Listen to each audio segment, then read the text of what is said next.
Welcome to the Wisconsin Music Podcast.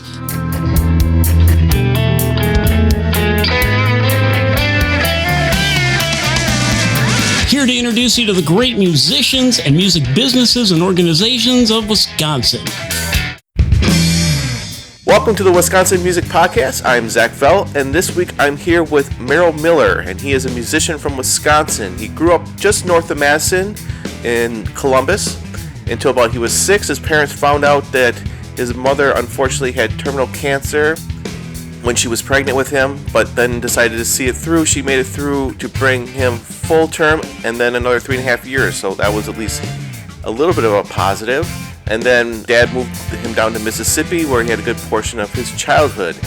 His dad had a 49 Gibson J45, really nice guitar, that he began to take interest in when he was 13. So he's going to talk a little bit about his beginning of his music origin story, playing in church, college, being in various groups, and right now he's actually on tour.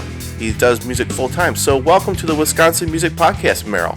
Yeah, thank you, Zach. So like I said in the little intro there, why don't you give the listeners your music origin story? Yeah, so as you kind of mentioned, my dad had a 1949 Gibson J45. And for those who are not familiar with guitars in the least, I can sum it up by saying that is a very expensive, very nice guitar that you don't want your 13-year-old son playing around on. So for my 14th birthday, instead of letting me play around on his $8,000 guitar, he bought me a $50 Johnson acoustic. Okay. And I've met a few people who have learned on Johnson acoustics. They're terrible guitars, but they're $50, and so that's what I learned. And kind of zooming through things, for Christmas that year, my dad bought me a little electric guitar starter pack. It was a Washburn WI-14 and a little Trainer 10-watt amp. And fast forward a few months, a friend came over and he said, "Oh, that's a nice guitar. I have another guitar. Would you like to trade?" And I said, "Sure, bring it over. Let's see what you got." He had a Fender Stratocaster, so I traded my $100 guitar for a Fender Stratocaster. And so started playing at church in the youth group there, and was kind of assigned as lead guitar kind of right away. And so I was just kind of learning on the fly. As soon as I learned 3 chords on my acoustic guitar, my dad would bring me down to these little country circles, these little barn circles, again, growing up in Mississippi. So we would go down to the boonies, middle of nowhere, Mississippi, and sit in people's barns, people's sheds, warehouses, whatever. And there would be anywhere from maybe a dozen to maybe 3 to 4 dozen people at a time. And we would all just sit in a circle and we would just take turns playing old gospel songs, hymns, old honky-tonk songs, Hank Williams, Waylon Jennings, Johnny Cash, the like. And you would have any plethora of instruments, be it harmonica, guitar, mandolin, pedal steel, lap steel, stand-up bass, banjo, any really kind of folk instrument. So that's the environment that I kind of grew up in. And at the same time, I was playing lead guitar at church. And so, getting kind of into the CCM type of world. And at the end of my high school career, graduated, I was gifted a 1972 Fender Vibra Lux Reverb, which is a very expensive amp. And so, yeah, just kind of growing up in the Mississippi Delta, I picked up a lot of blues and obviously playing out in the country, a lot of old folky, honky-tonk, bluegrass type stuff. And then ventured up to Wisconsin here, and my music kind of took a back seat for a little bit. I went to a private college that was pretty strict, and so not a whole lot of music. I transferred out for a couple of years where I joined Crew, which is Campus Crusades, and I was playing lead guitar there for a while. And graduated college and got into kind of the adult world and, still attend church and stuff like that. And found a church where I was able to jump on the worship team. And I was actually one of the lead guitarists at Epicos Church in West Dallas. And the first time I auditioned was a train wreck because that was my first time ever playing to in-ear click tracks and that whole thing. And so to have a little, number one, a metronome, number 2, having somebody intro 4 bars, vamp 8 bars. It's like, what? is happening? But yeah, so it started at Epicos and just kind of bounced around from church to church. I was fired about a year ago for being diagnosed with depression, and just been keeping the lights on by playing at various churches as a hired musician. And so I played at like gospel churches, stuff like that, which has also stretched my abilities now because getting into kind of the gospel funk type of stuff, it's a whole different ball game. Yeah. So kind of like your first introduction to in-ears is almost like being like a quarterback with the people telling you what plays you need to go forward with, and watch this and watch that. So it's a different kind of feel. It's like you're like sometimes you feel like you're the puppet, and you have the puppeteers trying to tell you how to play something sometimes. So do you want to talk a little bit about how depression has affected your music?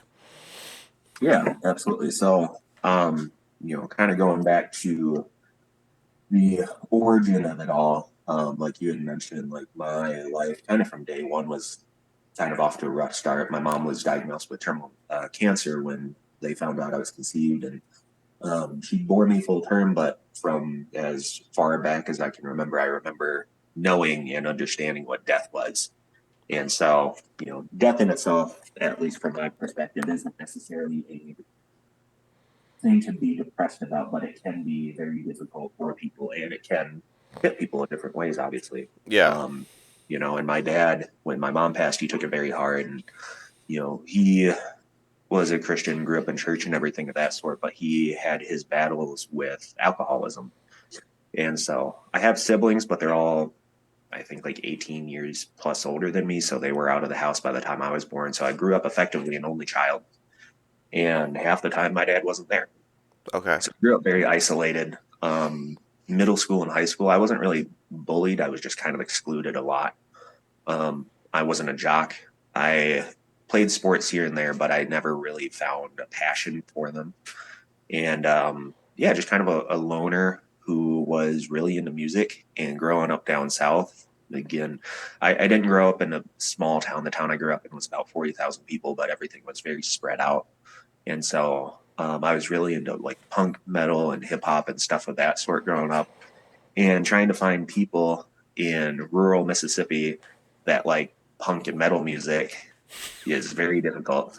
So I felt very isolated just as a whole. And growing up, I didn't realize it, but, I was definitely depressed. And then moving forward in college, I also went through a pretty heavy bout of depression after the falling out of a toxic relationship.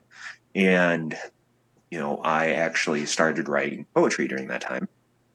And it wasn't until 2021, I walked out of a job that was also very toxic. The fellow hired me to yell at me, basically, and I'm not about that, so I left. And I drove home, and I was on my way home, and I got about 3 miles from the office, and my engine exploded. Oh. And so I took that as a confirmation that I wasn't going to work the next day anyway. But I had no job, no car in the middle of winter in Wisconsin for 3 months. And I sat at home. And I was like, well, what do I want to do? I saw my guitars and figured, well, I've been playing music for 15 years. Why not try writing? Okay. So I started writing. And when I started writing, it was like, wow, that's a lot of pent up trauma and depression and a bunch of other stuff. Maybe I should kind of focus and work through that a little bit. One of my songs called Jesus and Johnny Cash, it has a line in there where it says, as my mother's dying wish and my father's regret. And I try to move past it, but it hasn't happened yet. And, on the surface, it can seem kind of harsh. And, I don't believe that I was my father's regret or anything like that, or that he loathed or anything. I do believe that he loved me. But at the same time, in the moment where, your dad is like going to the bar and you see that, that he's going to be gone for 2 or 3 days. And you're like, no, I want you here with me. I want your attention because you're the only thing that I have. Right. So that's a very painful thing to kind of work through. And again, like in that moment to a 12, 13, 14-year-old kid, you're a regret because he has bigger and better things to do. Gotcha. And so that's really how kind of my writing took life. And again, it really started as kind of a a therapy for myself. And then slowly and surely people started coming up to me, strangers, and they're like, "Hey, I love your music." I'm like, "What?" So, but yeah, took it and ran, and here we are. Excellent. Thank you for that. So you've taken your music now and you're putting it onto a recording platform. So kind of give us an idea of that trip from the beginning to where you are now with that. Yeah. So, like I said, started writing music in 2021. Kind of late 2021, that same year. I was talking with one of my buddies, Brady Lee, who I met through Epicos. He's actually doing music full time now as well. And said, "Hey, I have some songs. I want to record them. Would you mind helping me out?" He said, "Sure." So he produced a handful of songs for me. We recorded them. And so those are the first handful of songs that I have released. I think I have 2 out right now that I worked with him on. One called A Far Way Off, and then the second one is 22. And so started recording it and found that the process was a bit longer and a bit more expensive than I thought it would be. Mm-hmm. And, it was one of those things where I don't regret doing it. I enjoy Brady. He does an excellent job. And the thing is I didn't know what I was doing or what I wanted. And so it's very much, kind of Brady's a great producer, and like I really enjoy the music that he did, and like I really like the songs that he helped me put out. But it's one of those things where like I listen back to it and it's like I would do all these things differently now. And as I get into kind of the recording world and stuff of that sort, having a better idea, being better prepared, being able to go into the studio and say, all right, here's the direction that I want to stay in or that I want to head in. Here's the field that I want to stay in. Like, let's go. Especially as a solo musician, because it all really kind of falls back on me of here's what I want to do. Here's what I'm thinking and stuff of that sort, so I really have to kind of think about a lot of things as far as the approach. With hired musicians and stuff, I prefer to do that because I'm not a drummer. So if somebody's like, I do have a drummer and he'll ask me, he's like, "So what do you think for the beat? Should I do this? Should I do this triplet? Should I do a blast beat here or whatever?" And like, I don't know what you're talking about, dude. So he's gotten to the point where he's like, "All right, do you want 1?" And he'll play a beat. "Do you want 2?" He'll play a beat. "Or do you want 3?" And I'll go from there. And so I appreciate that kind of approach. But yeah, just learning that you don't need to, pay hundreds of dollars an hour to make a good album. You just need a microphone and, good direction. Right, exactly. And, when you first started out with, you said his name was Brady? Yep. Okay, so Brady. when you're working with him, it was kind of like a starting point, and from there you kind of grew and learned what to do and what you don't want to do, and as you further on, obviously you're going to learn more and more, and you're going to finally find exactly what you're looking for, which is I think a lot of musicians do, even when they're starting out learning an instrument. Sometimes they think they're going to turn out a certain way on an instrument, but they turn out to be a completely different kind of player on an instrument. Hey there, music makers and creators. Ready to take your sound on an adventure? Dive into the magic of ZTF Studio, where the incredible Zach T. Fell, the creator and host of the Wisconsin Music Podcast. ZTF Studio is not your average recording spot. Imagine a space where your music gets the VIP treatment. From capturing the soul of a single instrument to jamming out with a full band, we've got you covered. So, why hang out at ZTF Studio? Because we get it, your music is a vibe, an emotion, a whole journey. Zach's all about bringing your unique sound to life, making every recording a piece of art. Ready to give your music the home it deserves? Shoot us a message at ztfstudio@gmail.com and let's chat about turning your tunes into something magical. Check out ztfstudio.com for the inside scoop. ZTF Studio, where your sound gets the star treatment. Let's make music. So, have you taken these songs out live to other people? Have you played in front of other people? Yeah, absolutely. So I started playing live in October 2021. I started 2021 with a goal to write, I think like 5 or 6 songs, not a lot. And I ended the year, I think, at 34 songs. And so started playing at open mics. Linneman's was the first open mic that I played original music at. And so I still visit there every so often. But yeah, I started playing out just a few months after I started writing and playing out more and more and just booking shows. And the best way to hear the new music or even demos that I'm working on again is going to shows. And for full band shows, it's kind of funny because sometimes we'll play songs that my band hasn't even heard. And I'm thankful to have bandmates that are, skilled enough to be able to follow along with that and take cues really well. But, I'm always writing. Like I said, I was fired about a year ago for having depression and haven't really had a job since. I've taken odd job things here and there, but, not a formal job. And so a lot of kind of downtime. And so I spend a lot of that time writing. I have to go back and through my voice memos and be like, oh yeah, this is a song that I want to keep and actually learn the song. And so, yeah, just playing out. Like I said, I'm at my buddy's house. He's out at a going away party, but I played a house show for him last night. And next week I have a show at High Dive with the full band. And then the next few days I'm out in La Crosse, Clare, Minnesota area, just kind of touring around there. So Nice. And then, so you've been playing live out for a couple years now. We're in the summer of 22, at the end of summer of 22 or 23. And what have you learned over these couple years about the local scene, the positives and maybe some of the struggles that you've kind of come across? yeah, the positives definitely. Milwaukee is a very interesting scene that I've discovered kind of from as a newbie to it. It's a very friendly scene, which is always good. I feel like you can connect and approach a lot of people, bigger people in the scene, if you want to call it that. And they're very receptive. They're very welcoming. I can shoot a message to somebody who played, these festivals or whatever and say, hey, do you want to do a songwriting night? Yeah, absolutely. Let me see if my calendar's free, And so that's always really cool. It's very welcoming. And so that's one of the things that I really appreciate with the Milwaukee scene.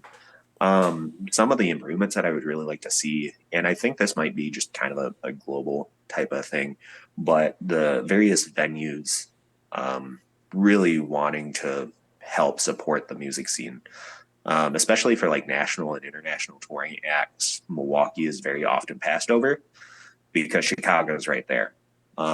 As well as Madison. So it's like, well, you're going through Milwaukee. Why don't you stop in Milwaukee? And it's like, no, we're going to Madison. And so, I think a big thing for that is just, and I understand business, these venues and bars have to make money as well. But Right. I think I remember playing at a bar down in River West, and it was like, cool. So what do we get paid? Well, you made $12. So here you go. Okay, so I'm splitting $12 four ways. So we made $3 for an hour of music. Got it. Yeah, right. And we didn't even get free drinks. So it's like, why? Why are we here? And people always ask because again, I'm going out to La Crosse this next week. I'm playing at these shows and stuff like that.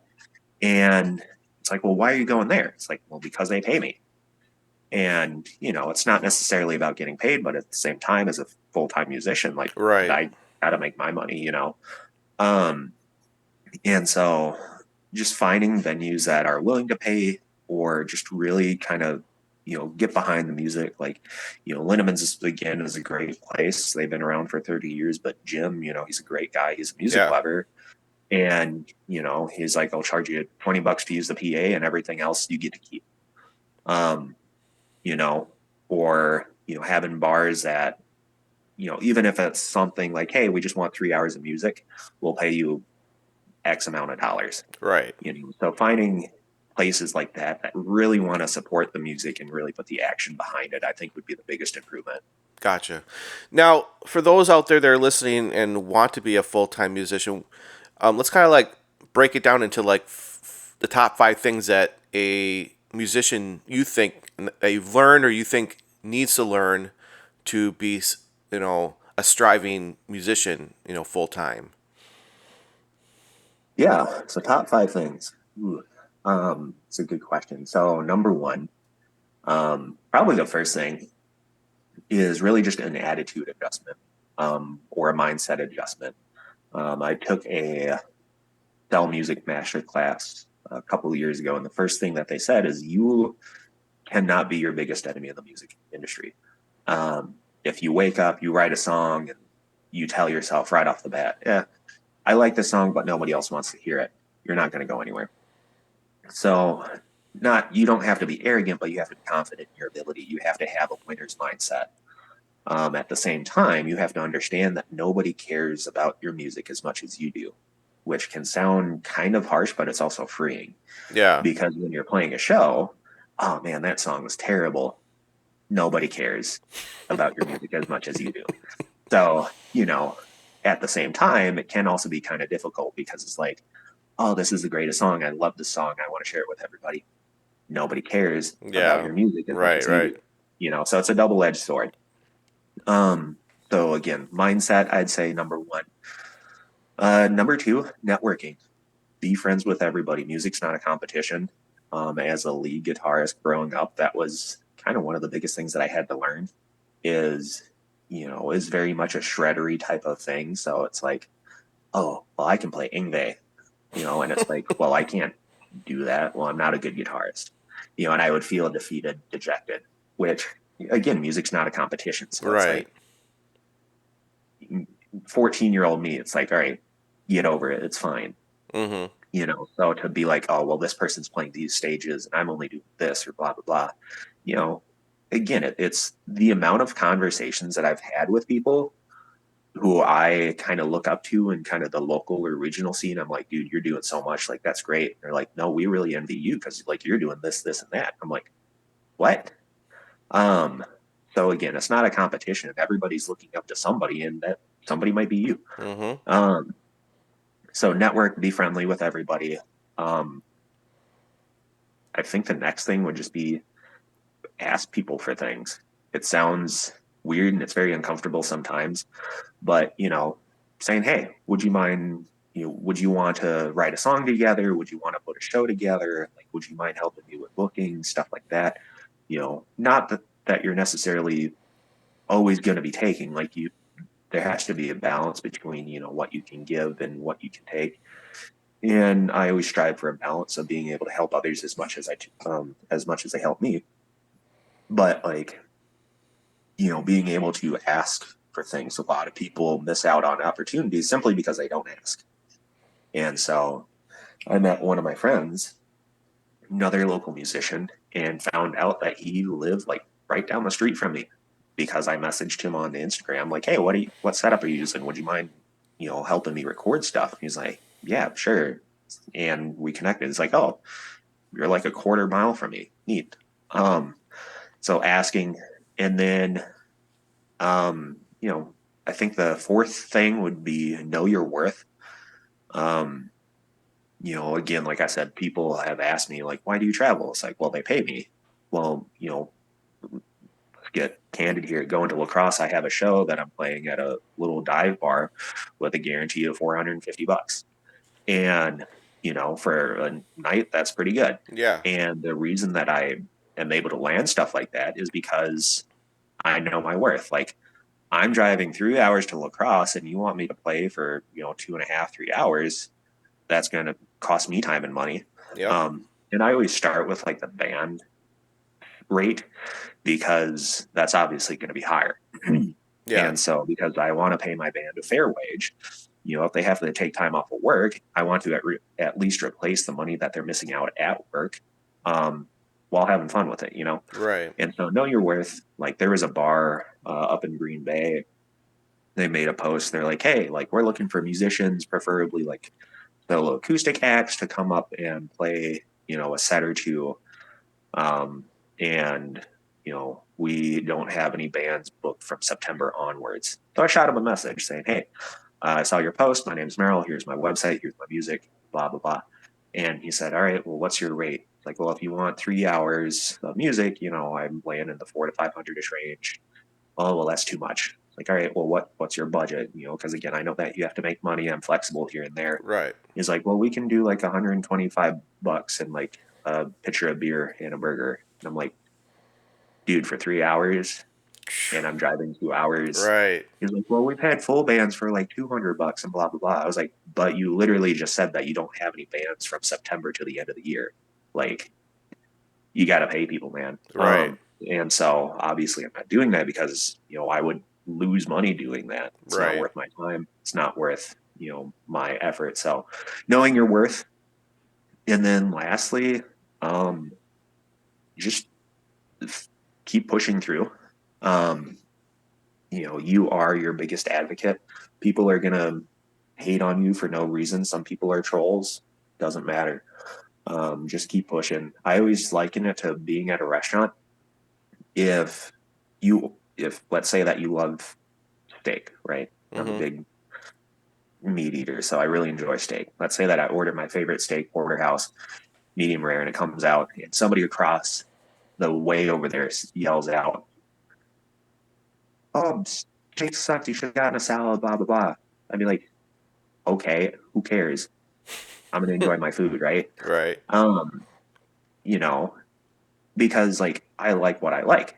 And if I like my music, if I enjoy what I'm doing, who cares what that person on the internet, oh, this song is stupid, like you quit, blah, blah, blah. It's like, okay, like this isn't for you. So like, why would I care what you say? Right. And just really kind of move on. And so that was the biggest thing that I kind of realized, haters. Yeah. So, all that to summarize, basically saying if you love what you're doing, you love what you're playing, you love, where you're going, some random person on the internet says, I hate your stuff, blah, blah, blah. Cool. What I ordered isn't for you. So Right. enjoy whatever meal you're having. I'm going to enjoy mine. Exactly. Yeah. I mean, you have to be yourself. You have, what's the adage, you be you, right? Mm-hmm. And other people, if they like what you're doing, then they're going to be drawn to you. And if they don't, then they'll find something else. It's just like every other kind of art form out there. And it's not for everybody. Mm-hmm. As we're getting closer to the end here, are there a few songs you'd like to put on the podcast for the listeners to hear? Yeah, absolutely. My song Jesus and Johnny Cash is probably one of my favorite songs. It was the one that I alluded to a little bit earlier. With the line,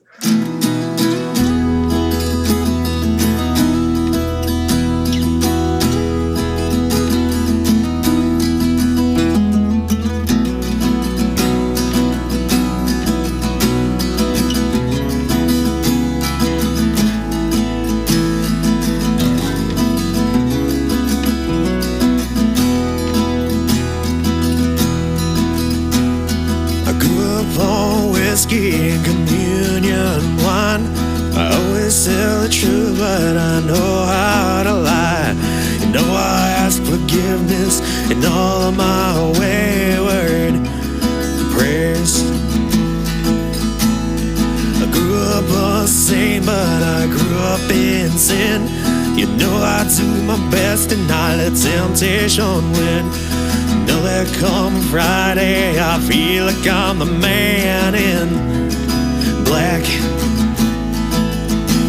I'm a little bit of Jesus and a bit of Johnny Cash.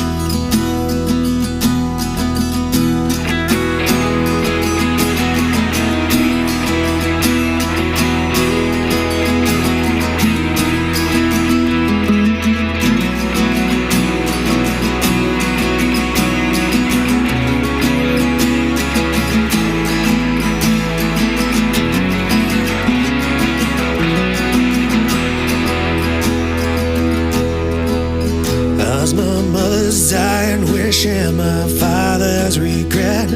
Try to move past him, but it hasn't happened yet. And it pisses me off in my drunken despair. Sitting in church with a hazy mind, I can clearly see the answers, but I choose to go blind. Know there comes Sunday, I feel like I'm the man in black. I'm a little bit of Jesus and a bit of Johnny Cash.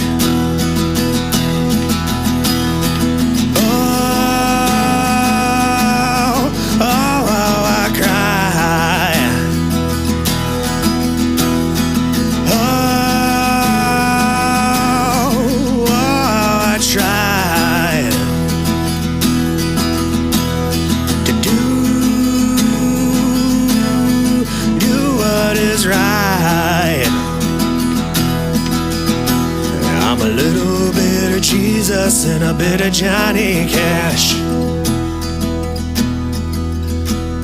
I wake up on Monday with a pounding head, pray for forgiveness, say I'll never drink again. Know that God hears me because I can hear Him laugh. I'm a little bit of Jesus and a bit of Johnny Cash. I got that one out. I'm trying to see what else that I have released. It's the most recent release strategy that I had is I recorded, I think, 8 songs with Devin Huckstep from Tagara. So thank you, Devin, for helping me record it.